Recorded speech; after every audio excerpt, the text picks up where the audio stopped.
I just want us to take a deeper dive on diversities and its management, especially in Nigeria. What a beautiful thing, a beautiful factor, diversities. But the benefit is in its management or mismanagement. Now, we have to listen to one of our former leaders as he quotes our founding fathers concerning this factor of diversity and its management position in Nigeria. Mind, I started thinking about, we've been having this conversation about the unity of Nigeria. And I reflect back at some of the prominent statements made by some of our founding leaders. And I feel that probably this will help us to have a conversation on the Nigerian unity. I just brought four, not to bore you. First, and I quote, not my statement, Nigeria is not a nation. It's a mere geographical expression. There are no Nigerians in the same sense as there are English, Welsh, or French. The word Nigerian is merely a distinctive appellation to distinguish those who live within the boundaries of Nigeria from those who do not. This is accredited to Chief Obafemi Awolowo, the former Prime Minister of the Western region. The second one, and I quote, it is true that we politicians always delight in talking loosely about the unity of Nigeria. 60 years ago, there was no country called Nigeria. What is now Nigeria consisted of several large and small communities, all of which were different in their outlooks and beliefs.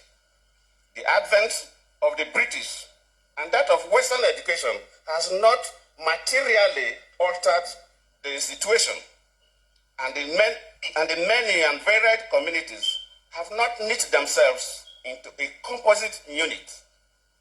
This is accredited to Sir Amadu Bello, former Premier of Northern Region. The third, and I quote, since 1914, the British government has been trying to make Nigeria into one country, but the Nigerian people themselves are historically different in their backgrounds, in their religious beliefs and customs, and do not show themselves any sign of willingness to unite. The Nigerian unity is only a British intention for the country. Okay, you have listened to him. So this problem is not a today's issue. Even before independence, our people knew our problem. Our founding fathers clearly made those specific statements regarding the unity of our country. Nigeria actually is not a nation, but a country, which means it's a country that has many nations. In a country, you have many nations, like the Igbo nation, the Yoruba nation, the Ijaw nation, and so on. So, how do we solve this problem? That's the main point in focus. To solve this problem, every Nigerian person has to be part of this journey. We must resolve it in the right way by accepting that we have a problem first and then finding a solution for it. Former President Olusegun Obasanjo has suggested that the only way forward at the moment is to train leaders, train people who will manage the diversities that we share. It's not an easy job, I believe, because if it was, Nigeria would have been sorted by now. We've had different categories and calibers of leadership in Nigeria for many years. Yet, none of them has decided that we must root this problem out of our system. Now, let me get it closer to us.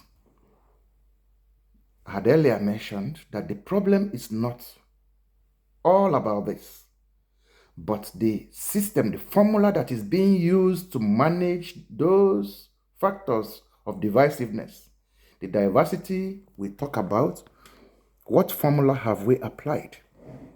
So far, the applied formula is democracy.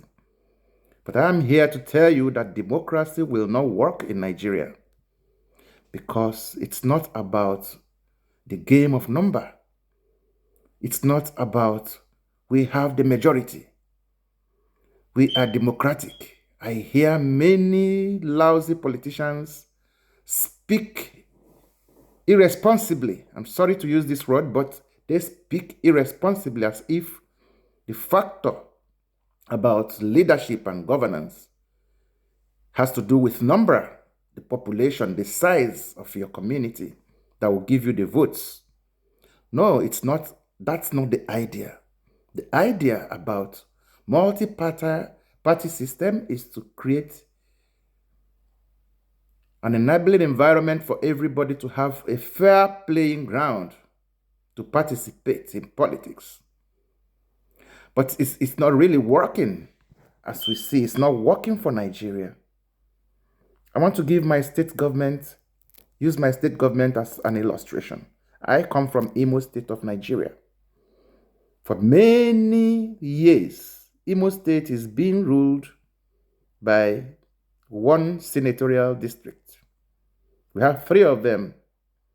We have Olo, Imo, Owerri, Olo, Owerri, and Okigwe, and all in Imo State. These 3 senatorial districts are of distinct sizes, disproportionate sizes. Olo has the largest. Olo is almost 2/3 of the size of Imo State. Imo State has 27 local government areas, and Olo on its own has almost half of the 27 local governments. This is a huge gap. So Olo always has enough votes to win anybody from Owerri or from Okigwe. So Olo keeps ruling. Rochas Okorocha, the last governor, was from Olo. The current governor is from Olo. Udenwa, the first governor, 1999 to 2007, was from Olo. So Olo is dominating Imo State, and it is because of their size.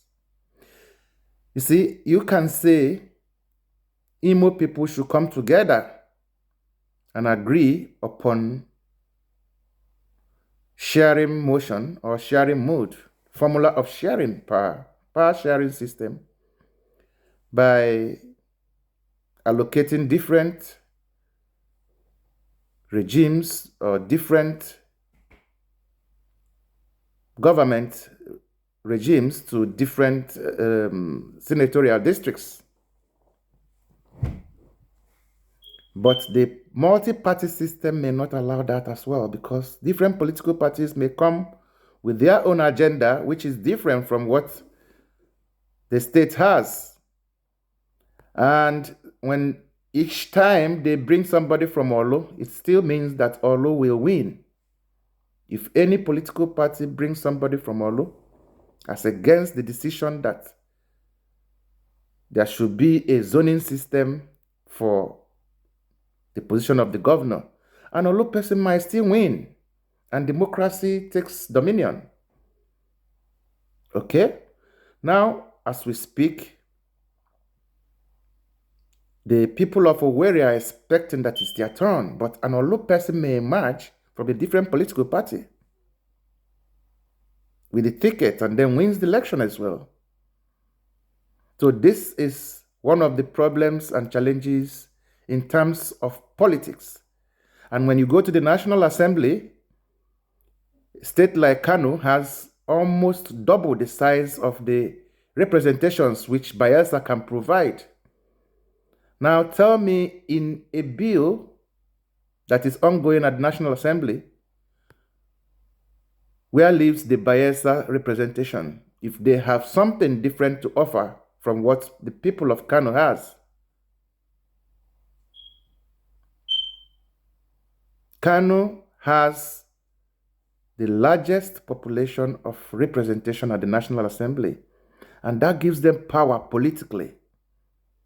This is one of the crises that we face in terms of politics. Economically, it still affects the system because I remember one of our governors in Imo State then built or constructed 27 health centers of the same quality and size with equal amount of investment for each state, for each local government in Imo State.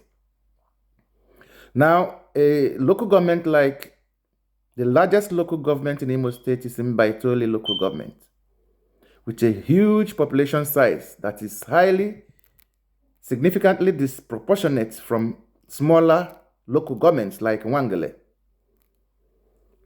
Now, the same size of infrastructure provided for a few people in Wangele will give them advantage over Mbaitoli, just as it happened the last time when, during the COVID, the president distributed funds for different states. And I remember he offered same amount of money.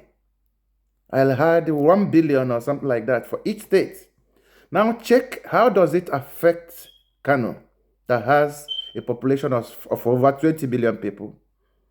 It will benefit Bayelsa definitely, which has population of about 6 million people or less. So this is how democracy treats the people in terms of its management with diversity and population factors.